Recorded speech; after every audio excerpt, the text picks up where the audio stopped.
That is pork heaven, baby. You'll want this for your birthday cake every year.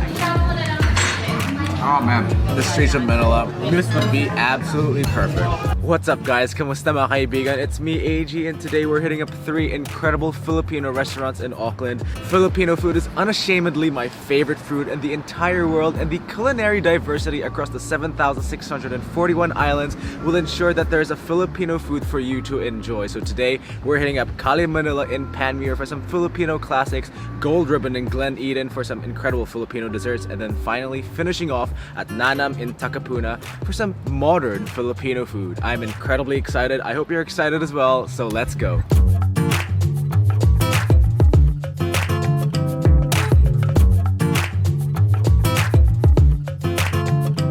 Welcome to our first spot, one of my favorite places for Filipino food, Kalye, Manila, here in Panmure. You know, I just love the wall decor, showcasing the best of Filipino culture. On one hand, you've got Filipino historic monuments and artifacts, and on the other hand, the most famous Filipina female celebrities. You gotta love it. Also, I just love the Christmas decor on the hanging from the roof that they just never decided to take off. You know, you gotta love the Filipino Christmas spirit. We just got 3 dishes today, including a monster crispy pata kare kare. I'm so excited. Let's eat. Alright, so we are going to start with the little cute kwek. It's pretty much just a quail egg on the inside and that iconic bright orange batter. Oh no! Of course, gotta take another bite with more vinegar. The outside still has a bit of that crunch and that little soft, slightly gooey center of the yolk. No wonder this is a really popular street food in the Philippines. Okay, next dish we're gonna get into their pinakbet, a very popular vegetable dish from the Ilocos region of the Philippines. What I love about this as well, it's meant to be a vegetable dish, but you know, us Filipinos, we love our pork, so it's got some lechon kawali, it's got some squash, some string beans. Oh, look at that. Ooh, there's okra, one of my favorite vegetables, guys. Eggplant and some tomatoes. It's all like mixed together with some bagoong. Oh my goodness, let's get some.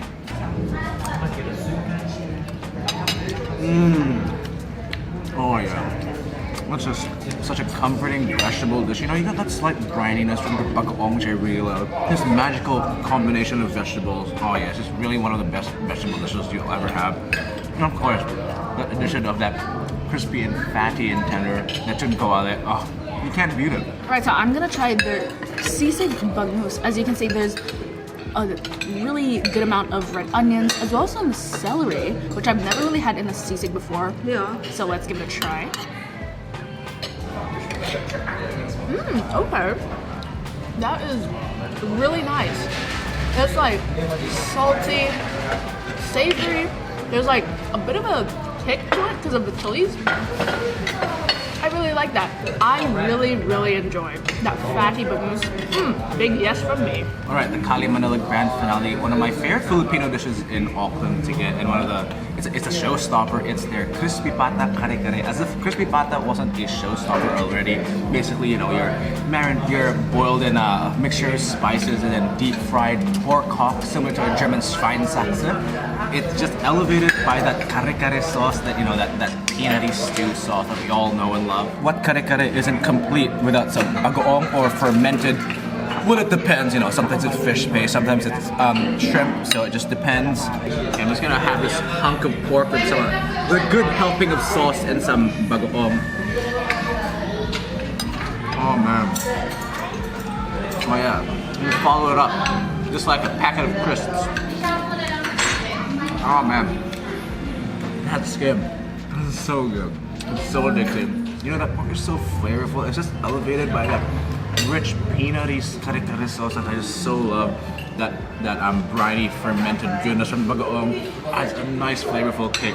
We're gonna have this very fatty piece with some skin, with some bagoong. Or maybe we'll add the vegetables later. You'll love to see it. And follow it up with some rice. That is pork heaven, baby. And to finish off the crispy pata, some veggies. Just some classic veggies to accompany that very nice crispy pata, just to make yourself feel a little bit less guilty about all the cholesterol that you're ingesting, but you know, very good. And as is tradition, you know, when the crispy pata's done, snacking on the bone is just so much fun, you know. Now that it's elevated with that with that coating of kare sauce, it's just made 10 times better. Oh yeah. You know, food waste is a global problem, guys. I'm just doing my part. So what a glorious meal here at Kalye, Manila. I am so full. Actually, no, this is actually the least full I've ever felt at Kalye, Manila because we usually order so much more than this. Kalye, Manila is such a great spot for classic Filipino food. Anyway, it is out with the savories and in with desserts. We're gonna be heading out west all the way to Gold Ribbon for some classic Filipino desserts. I'm so excited. Let's hit the road.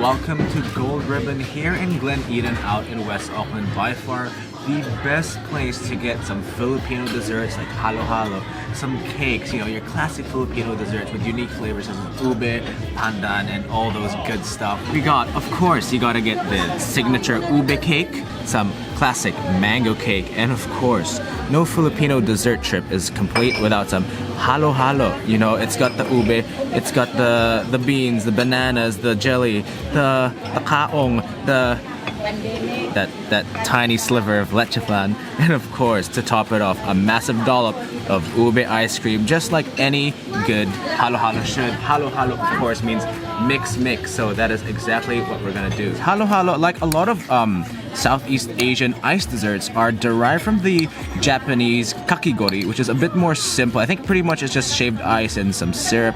Oh yeah, let's get down there. Yeah, and that's where pretty much halo-halo came from. So let's just try to get a bit of everything. Some jelly, some beans, some bananas, and some shaved ice. Oh yeah.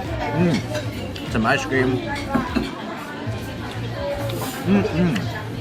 Oh man, it is a cold day today. It's very cold and gloomy.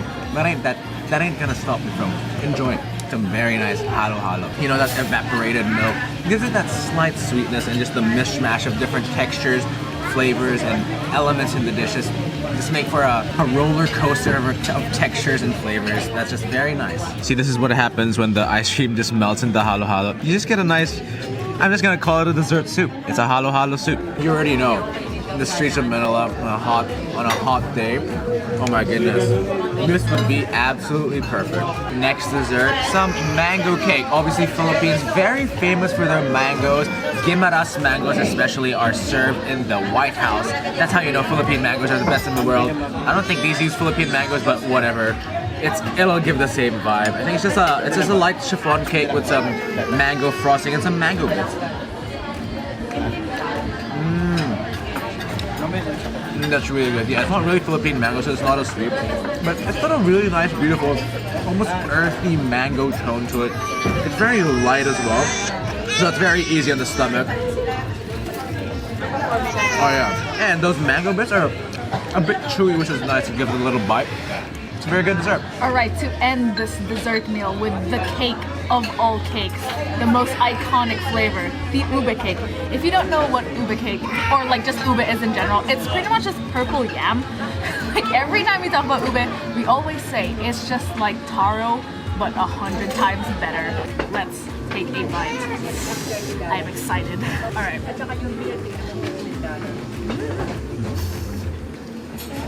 Every bite is it just never gets old.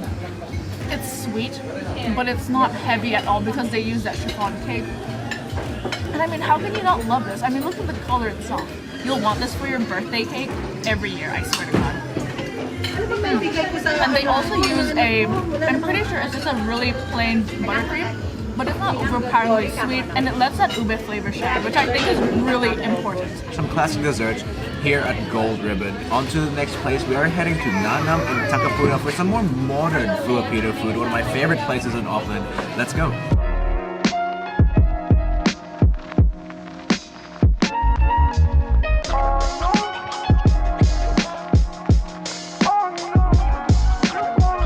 Alright, welcome to our third and final spot here in Takapuna, Nanam. This actually started off as a humble food stall in one of Auckland's night markets, and then it finally opened in 2015 in Royal Oak. That was where they were before, and we've been going ever since. We've pretty much gone every year. This is part of our annual visit to Nanam. It's basically modern Filipino food celebrated through the finest New Zealand produce. I'm so excited. Let's eat. All right, first appetizer is their sardinas. Us in the Philippines, we love our canned sardines, and this is basically some sardines in a sourdough bun. It's got some tomatoes and some other herbs. Oh yeah, this looks good.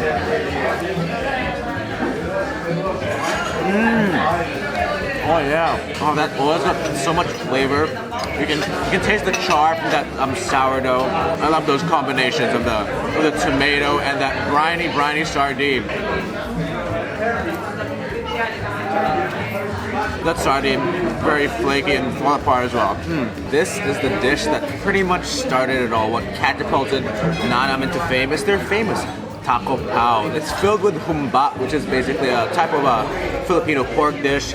It's got the fried garlic, the peanut, the carrot, and also some pickled radish. It comes deconstructed, so you have to do it yourself. But what is good food without a little work?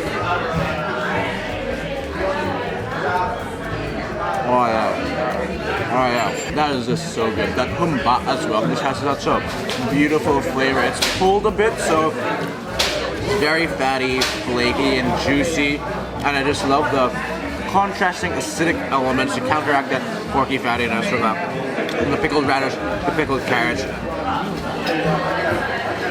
And the bao as well, very squishy. It's just a good appetizer. Alright, so I'm going to try their scallops with a calamansi beurre blanc sauce. We originally ordered one where it's meant to come with eggplant and scallops, but they told us that they got like a lot of calamansi, which is not very common in New Zealand, so I'm very excited. I love scallops, so... Oh yeah. Just that soft, slightly tender scallop with that sweet acidity of the calamansi. You just know it's going to be a pairing that works. It's just... Also, they told us this is actually a new dish that Chef Jess, who is the owner, made. It's usually a bit different, but tonight, you know, we got something a little special and unique. Ooh, got a bit of that sour kick. I quite like that. So the last of the entrees is the grilled eggplant. It's got that mushy grilled eggplant texture that I really love. It's got some brown black rice crackers, some fresh cherry tomatoes, and some unidentified green sauce, and I think it's some pickled radish, but you know, we love a Filipino salad moment. I'm just gonna try to get all of the elements together. Oh yeah. Oh yeah. That's just such a refreshing hit. That eggplant is smoky and velvety and smooth. Those cherry tomatoes are very sweet. The rice crackers give it that very nice textural crunch.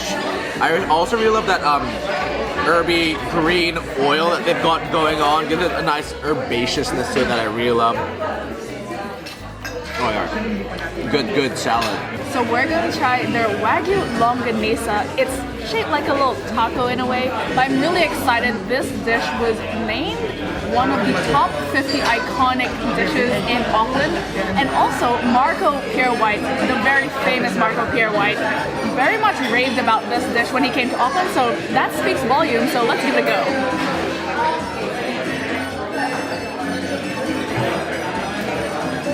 Oh, wow. That longanisa is so meaty. It's smoky. It's salty. Umami. Slightly sweet, garlicky. It's hitting all the flavor notes that every Filipino loves. And I love the little tortilla shell. And the sauce just really brings it together. I can see why this is an iconic dish. So I am going to try their mushroom sisig. I have never had a vegetarian sisig before, but I'm really excited. We have it wrapped in a little like tortilla, as well as some chimichurri sauce. So I'm very excited.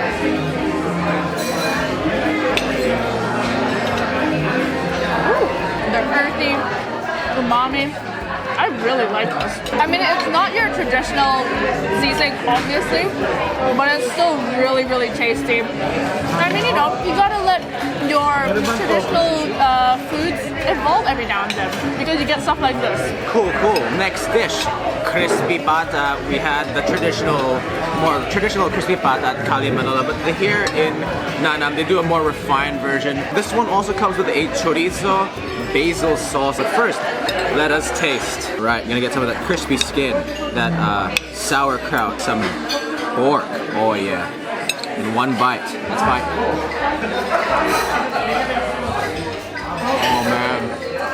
Oh man. That bite incomplete with. Oh yeah. I'm officially in Filipino heaven. Oh my goodness. That pork is so melt in your mouth and juicy.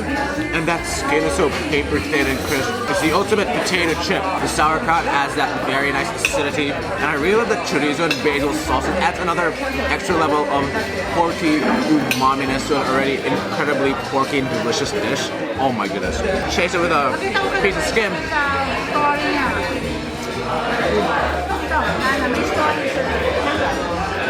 There's some salsa music in the background. I'm just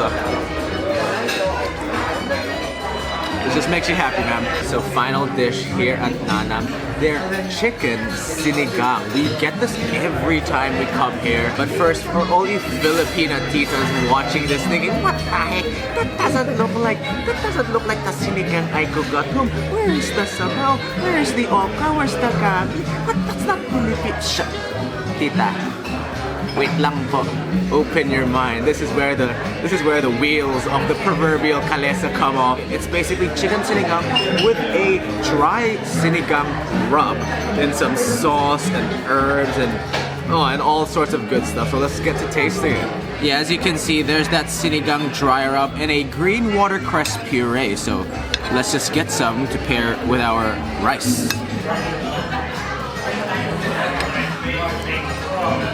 Oh man, that just hits the spot. Perfect amount of sourness. That watercress puree gives like a nice refreshing herbiness. And the chicken has a very nice char and juiciness to it. Oh, yeah. It's different enough to a traditional sinigang to keep things exciting, but similar enough to tug at those traditional heartstrings. It's just a really good dish. I think this dish really exemplifies what I love about Nanam the most. I remember the first time we ordered this, I was a mad skeptic about it because my favorite dish in the whole world is pork sinigang. So I had very high expectations, and the fact that this blew my mind right away, it just speaks volumes to how creative and tasty they make these modern Filipino dishes with some New Zealand twist to it that I just so love. So props to Nanam for making such a inventive and wonderful dish. So that caps off an incredible dinner here at Nanam, always a favorite of ours. You know, something different, something not traditional. You know, it keeps the cuisine fresh, it keeps it exciting, and I just love it every time. I really do hope that you hit up the 3 places that we featured today, from Kalye, Manila, Gold Ribbon, and of course, Nanam. I'm sure there's something for you to enjoy. Anyway, guys, thank you for watching another one of our food and travel videos here in Auckland, and see you on the next one. Oh, hello there. Welcome to the post-credit scene. We're here in a little Filipino store. Called Rayan. Yes. I swear there's a song of it. Sticko. Come and join the fun. Italian style. You're not fooling anyone, Del Monte. What do you have? I'm a child. I read that as special dong. Favorite cheese is cheese miss.